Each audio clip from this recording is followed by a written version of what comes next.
Hello, my name is Galena. I'm the fiancé of Joshua Lee McCollister, who was murdered on July 8th by Deunn Willis and robbed by Danielle Durand.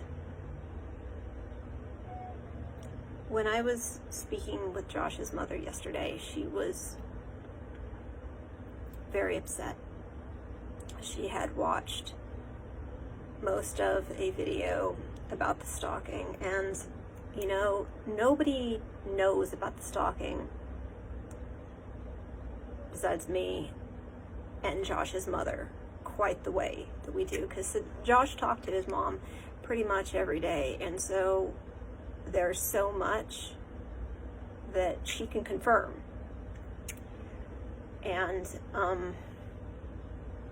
you know, it was deeply upsetting for her to go through this too. I mean, I was the target, Josh was the target, but you know, Josh was her son, and she had to listen to these horrible stories for about 6 months of, yeah, Mom, now they're doing this to us, and there wasn't anything she could do to save him, to keep him safe. And that's really hard on a mother. And because this was just so nonstop, so ongoing, there were just some things that she didn't know, some things he didn't tell her, and I guess she didn't know that the instigator told my autistic 9-year-old, Josh's stepson, that Josh had murdered my little boy's cousin back in the 1970s. Again, Josh was born in 1988. You know, and that was really hard on her to hear that, because Josh never killed anybody. And, you know, you can tear his background apart. There's no murder victim in it. And it really was difficult for her to hear that this might be getting bandied about.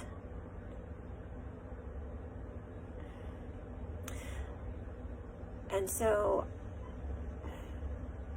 I said to her, Sandy, I understand you're upset,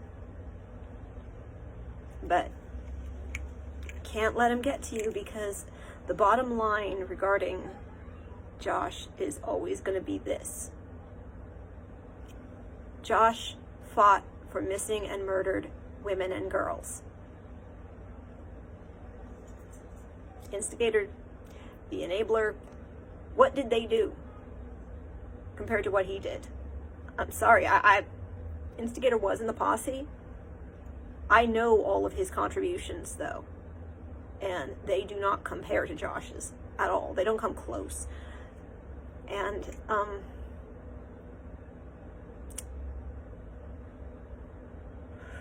it's just I know that in the long run, the fact that Josh was an honest-to-God hero, that's what people are going to know. They're not going to listen to this twaddle that these people that didn't like Josh, that were hurting Josh, came up with, because he was a hero. And because Josh was taping what he was doing, I have all the proof of it. And the people that helped pay for his, well, as his mother calls it, his final journey, you know, helped pay for his funeral expenses. They did that because they saw his footage. They know what he did. They were impressed with what he did. So whatever trash talking these other people got away with before, the reason that they got away with it is because nobody knew what Josh had done. Because Josh wasn't one of those people that was like, hey, I did this heroic thing right here, get impressed with me. No, he did this all anonymously. I was the only person that knew. So that's something I'd like to say to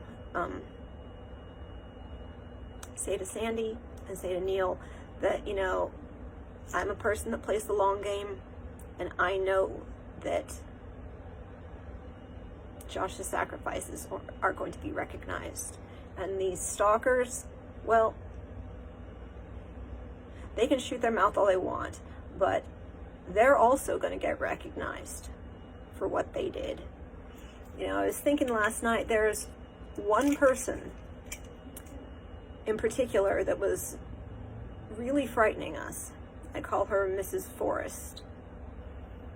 I call her Mrs. Forrest after the character from Fatal Attraction, Alex Forrest. And she was very threatening to Josh. I mean, she was sending like 5 or 6 texts a day. I was reading these texts and they were unhinged, just completely freaking unhinged. And, you know, one of the things that the instigator had done was make her think that Josh was going to kill him. Josh hadn't had anything to do with the instigator for months. And he was telling people that, oh no, Josh is going around and he's gonna kill me. He's telling people he's gonna kill me. No, he wasn't. That just did not happen. The instigator was just freaking lying. But because he was telling this lie, this person who had never met Josh, never spoken so much as a word to Josh, she texted that if anything happened to the instigator, she was going to, quote, avenge him. I mean, if you saw this text, you know, Josh was a tough man. He was really tough. And I remember him getting so quiet when I read him this, because he was having to figure out why this person that had never spoken to him before was basically threatening to kill him.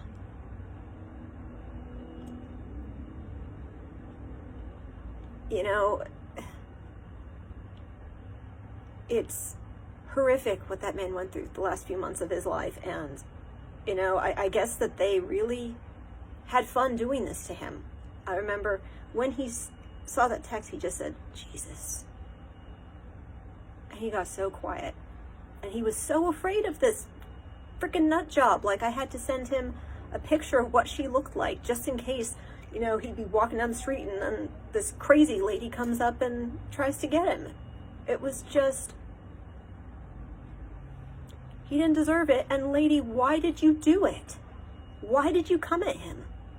Why did you come at this person that you never spoke so much as a word to? You never heard him say he was going to kill the instigator. You never heard him say he was going to kill anybody. And you terrorized him for no frickin' reason.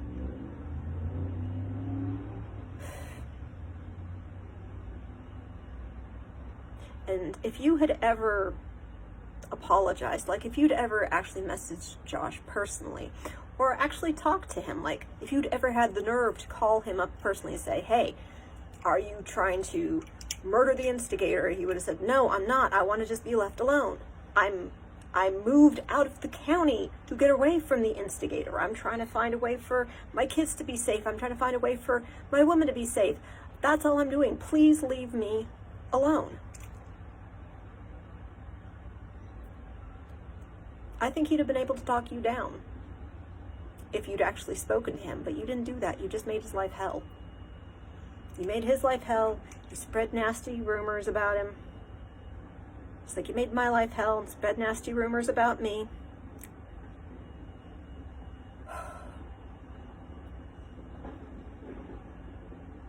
He would have forgiven you, though. He would have.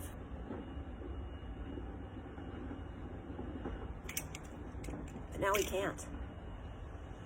Because he's dead.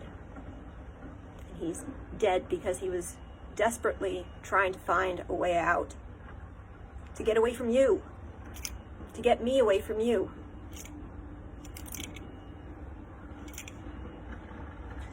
And his mom has to worry that your nasty mouth is going to impact his memory. So I'm going to say this to the instigator, to the enabler, to Mrs. Forrest. Keep your mouth off of my man. keep your mouth off of my deceased man. Because I know you can run it all you want. It's not gonna make your situation better. The situation is bad enough as is for you guys. I have the texts. Do you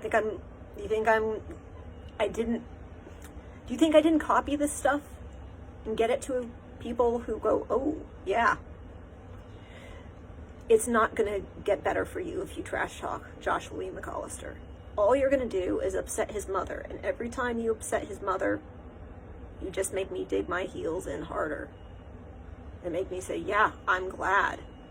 I'm really glad that I decided to go public. You know what? I'm going to go public about more and more and more. You upset his mom? No. Because Josh isn't there to protect his mom or how she feels. That's my job now. So keep your mouth off of him. But if you don't,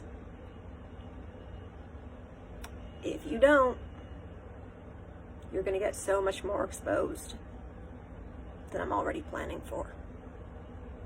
So much more. Because really, what you did to us, it was illegal. It was so illegal.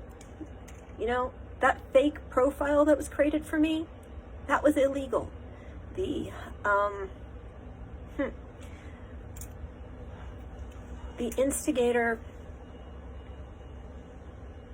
giving out my medical information, you guys knowing it was medical information, you taking it. You want to find out if that can put you in jail?